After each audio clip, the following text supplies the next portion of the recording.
Welcome Hello. to Adam and his Happy cameraman. Friday.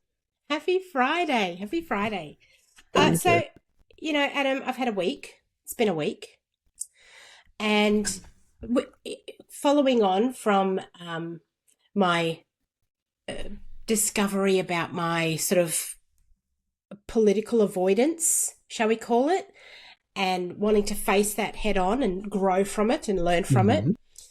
And then I added into that, what has also come to my attention is the subject of feedback. So I'm wondering if you would do me the honour of talking to me about feedback today. Thank you. Of course. I mean, what, do you want some? Oh, brilliant.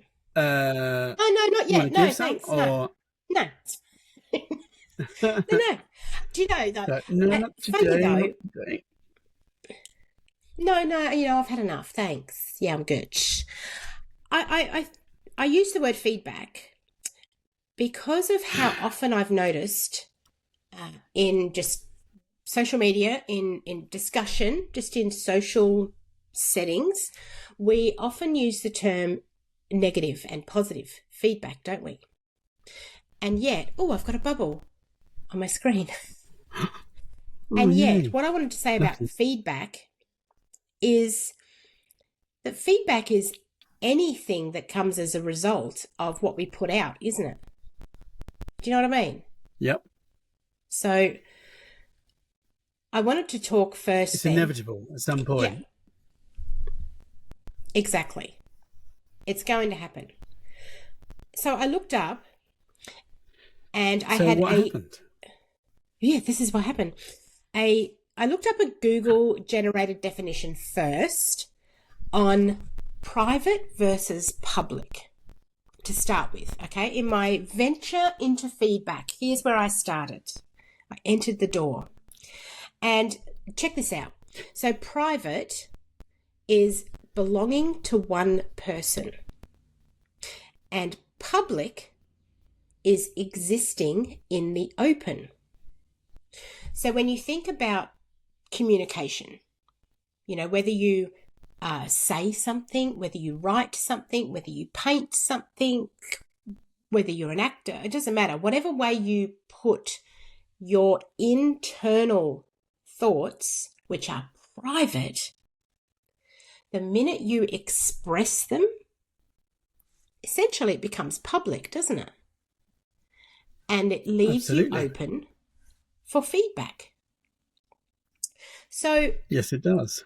Yes. So you can see where I'm going here. You're like, yes, I'm following you the whole way, Ali, and I'm loving it. That's the feedback I'm getting. It's only because I know what you're talking about. But for everybody else out there, they've got no fucking idea where I'm going. It's okay. Ali got a bloody grilling. I did. I got caught some hate. I caught some hate. And I thought, okay, hang on. I mean, tame. It was tame, really. It was, yes, tame. However, there's no excuse, However, it was a fantastic opportunity because for a moment, I read it and I thought, the fuck is this guy? And I kind of caught it in the guts, and I had a moment. Which is always everyone's first response, right? Like, who the fuck do you think? No, yeah. Everybody goes there. Everybody would go there first. Yes, and I thought about that, and I thought, okay, how come that is? What's the reason for something, for a personal attack? Where does that come from? And so that's where we are today. I've decided that when we're someone make a whole speaks, fucking episode out of it. I am. I'm like, right, I'm just doing this. Yes. I'm got my own fucking podcast and I'm gonna talk about it. So here's my thing. When someone says something, or like I said, put something out there in whichever way they do, they make their private public. And that can be even, you and I having a discussion at the coffee shop and someone else overhears it. It's been made public. I've spoken out loud, and whilst it doesn't sort of, I guess, give that person the right maybe to give me feedback on what I've just said to you, the truth of it is, if I say something, other people can hear it. And so feedback is inevitable in some form. And it's okay. You have to learn how you're going to deal with that. What I'm getting at is that when we hear something or when we watch something or read something and it triggers something in us, what it comes down to is that we've given personal meaning to what's been said or what we've seen or what we've read. And so because we've made it personal, it's touched on something within us, whether it be a value, a wound, a belief system. It's touched on something and we get ready to defend ourselves because we've made it personal, instead of actually just recognizing that when someone else speaks, what they're sharing is part of the inside of them. It's nothing to do with you. It's about their makeup, isn't it? It's their values, their beliefs, their thoughts, their past, their ideas. And so what a privilege when someone's unleashing or unloading, keep it clean, Adam, on you. You could choose to look at it like a bit of a privilege that, okay, this isn't about me for a start. However, wow, they're showing me a little bit of the insides of them. I'm seeing something inside them. They've been wounded or offended, shall we say, by something that I've said or done or whatever. And because they made it personal, often the response, because they're in defense mode now, isn't it, is also personal, hence the belittling, the personal attacks. And you see it in politics a lot, to bring it back to politics, when rather than arguing the issues of what personally the politician is going to do about an issue, how often do we all get annoyed when the politician responds with things like, yeah, but you're an idiot. Or, yeah, but you're not an intelligent person. Or, yeah, but you're cold-hearted. Yep. The attack becomes personal because what they're telling you, the speaker, is offended personally. Their value, something within them has been threatened. So they're scared. Offense comes from being triggered with threat or fear, doesn't it? We fear something is being taken from us, or with that our livelihood or our belief system, something's being threatened. So we go into a fight and defensive mode. We make it personal. Emotion is what charges it. And if we are not secure in who we are as a person, then you watch what comes out of your mouth, because it'll be belittling. It'll be personal. It'll be an attack. And that's where you learn so much more about a person. Discuss, Adam. Thoughts? So there's a lot there. Where does the line get crossed between personal attack versus a generalist for you? So what would I consider a personal attack? Yeah. Yeah. So I'm talking about things like, if I'm talking about triggers, I don't know, or I'm talking about, mindfulness, and a comment or someone says to me, oh, I don't believe anything you just said because obviously you're completely vapid, or clearly you're uneducated. Or like I had a person who had said to me once that, I should just shut up because I've clearly never experienced trauma. So do you see how that becomes personal? Because what they're commenting on then is something that they could have no idea of unless they are inside me, in my head. Yeah. They start to Yeah. comment on a personal thing about me, a detail about me that they could have no clue about. That person would have no idea whether I've experienced trauma or not. And yet that was their comeback, that I should shut up because I've clearly never experienced trauma. Yeah, So they go see for how the that's big. nothing to do. Yeah, there's no substance. This is no longer a communication that grows, is it? It is a Yeah. defensive. It's communicative. I can't say that word. Communicative warfare. Yes, had to get that out. It turns into war. It's all right. Because they've taken something that's hurt them. They've made it personal. They've made it about them, when the truth is it's not. It's about me. If I'm speaking, Absolutely. I'm sharing my inner thoughts. So what's the driver to reply in the first place?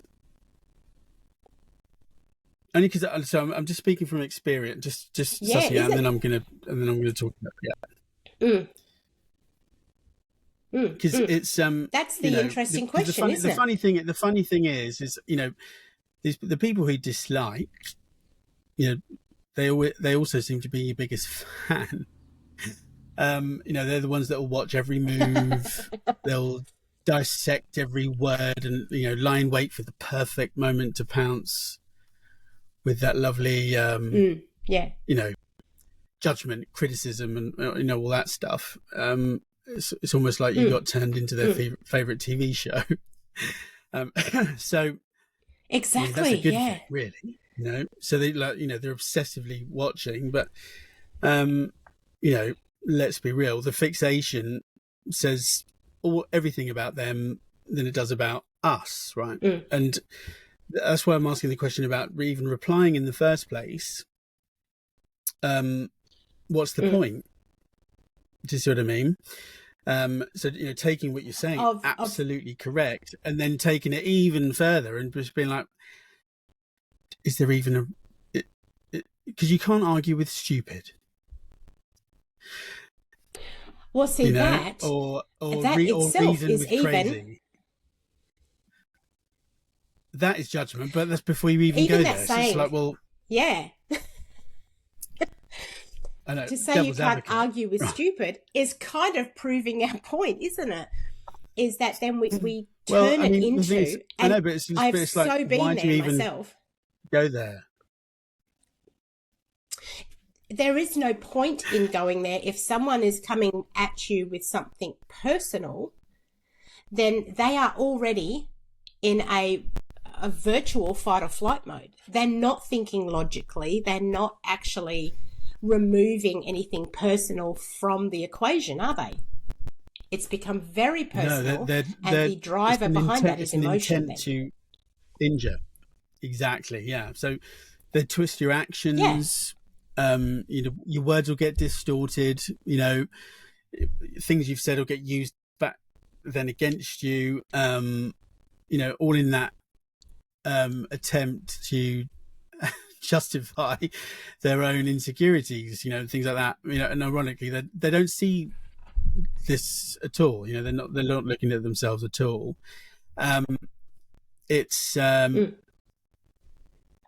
They're investing all their time in trying to tear you down, aren't they? That's really all that will ever do. That's all arguments ever are, really. No one's ever really listening with an intent to settle things. People are, that's what an argument is. People are just wanting to win all the time. So, but you can't. Yeah. Is there any validity to what's been said? It's because it is a great opportunity for feedback. It might be freaking brutal how it's come across, but it is, it is feedback nevertheless. So, I'd say it's about don't waste your energy, or anybody, don't waste your energy engaging with the toxicity, really, because people like that have always got a problem for every solution. So you've got to rise above it and, keep the boundaries strong and, keep your circle positive, I guess, at the end of the day. Because otherwise I'm absolutely speaking from my personal experience. You end up, you think, fuck, it's 5 p.m. That happened at 10 a.m. Why am I still thinking about it? Ugh. There's kind of no point. You've got to be really good at kind of cutting it off. Otherwise, it'll affect you, So it's does anybody deserve to have the right to say X, Y, Z? Fuck it. Who cares? They're going to say what they're going to say. And let me tell you, from like dealing with thousands of people, simultaneously in different countries and things, you're going to get some bad feedback, because not everybody's as eloquent as we are. Well, it's fucking shit. That's okay. Love it. Thank you for putting that so well. Remembering. However, that is exactly what I would probably say. Yeah, thank you for that. It's also remembering that everything only has the meaning we give it to. And so, yes, what we put out there is going to be received through the individual filters of all the people who listen to it or watch it or read it, whatever it is you're putting out there. And you have no control over their filters. And so when they give their feedback, it's remembering yourself that it's not personally about you as a person, because they don't know you as a person. What it is they're showing how what you shared affected them. It's about them. It's their story that they're sharing with you. And so all the negative connotations even that they might use, it's more a reflection of what's going on inside them. So as I said, you can choose to take it personally and what a waste of energy, or you can choose to see it as, wow, what a privilege that person was moved enough to show me a little of their inner sanctum. Wow. Thank you. Appreciate you. Yes. And move on. Do you know something? Let me just share something real quick, Adam. I'm on a roll now. I'm on a roll. I kind of thought that, you said it in the beginning about how people sometimes, they're just waiting. They almost follow you because they're waiting for the next opportunity to take you down. Or they might watch someone on TV who they actually love to hate just so they can pull it apart, It's a kind of escapism, isn't it? Which also tells you something about that person. What's going on in their own mind, that where they find satisfaction, and actually the only time they feel good about themselves is when they can belittle or bring others down. It's an interesting way to look at escapism, which is used more positively in some ways when we talk about, you sort of escape into that guilty pleasure of a housewives show or something like that. That kind of escapism. But this in itself is another sort, isn't it? Yes, I mean, look, it can be that, it can be there, or it can be,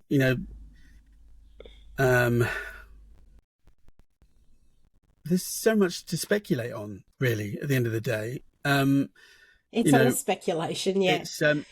It's all speculative, right? Because, if the person actually had maybe left some constructive feedback, maybe the feedback would have been taken like, oh, okay, well, thank you. We'll make sure we look at that and deal with it later. Right? If someone's just thrown a couple of bullets, blah, blah, blah, then cheers for that constructive comment. Like, what are we supposed to do with that? And this is where it always comes back to, it's so tempting to clap back. It's so tempting to do that. But why bother? The only thing that gets turfed up or, vibrated in not the right way is your own growth and inner peace and your spiritual evolution and all that other stuff that goes with it, because it's just negative energy, what's perceived as negative energy. actually it could be positive. It could be like, well, actually, is there anything to heed from there? It might not like the delivery, but is what was said any good? But so what what I'm talking about, and not getting attached to things or being detached from it, is you can objectively stand there and go, okay, well, yeah, probably didn't exercise the greatest show of one's vocabulary there.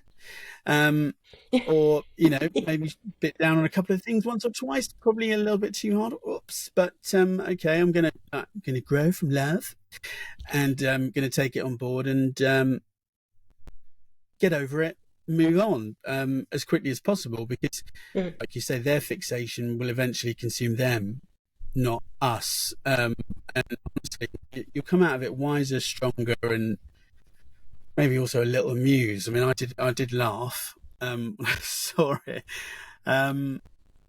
It's quite the irony, right? They spend so much time obsessing over your life while we're just too busy living it. I mean, when it was about triggers too, which is hilarious. Hilarious. However, hilarious. It was like trigger much. That's what made me start laughing. Triggers. Like, fuck. It's so good. Taking this feedback though as well, or any feedback, can be approached the same way. Absolutely. In a previous episode, we talked about opinions, and that the thing about opinions, when someone else gives their opinion, you don't have to feel threatened by that, because you don't have to change your mind. You don't have to believe what they say. You don't have to do anything. And so feedback Absolutely. Can be taken the same way. It doesn't have to threaten you. If you feel threatened, you're choosing that. You're allowing it to threaten you. And so it's getting to that point where, you can take control of your emotions and your belief systems and your triggers, and choose not to be threatened by what someone's going to say or feedback they're going to give or anything like that. As we often say in training and everything, we say, eat the fish, spit out the bones. Or I say that with everything that I talk about, share, train on. I say, you know what? Take what you want, leave what you don't, because everything that I say is coming through the filter of my understanding. It doesn't make it right or wrong or good or bad. It just is, Anyway. Absolutely. So, that's my thoughts on that. Good sesh. Yeah, good sesh. So actually what I'm thinking about doing, I think we should put a more constructive process for someone to leave feedback.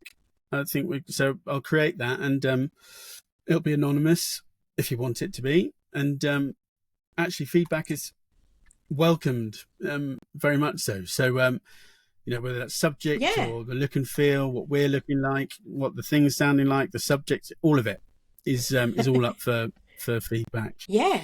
And love it. It's on that you. That's it. Grow. Absolutely. Brilliant. Thank you, Adam, for indulging me once again on what's happened in my week. My pleasure. It was a good one. It was good. It was good. Appreciate it and appreciate you. And see you in a week. Appreciate you too. All right, love. Ciao. Bye.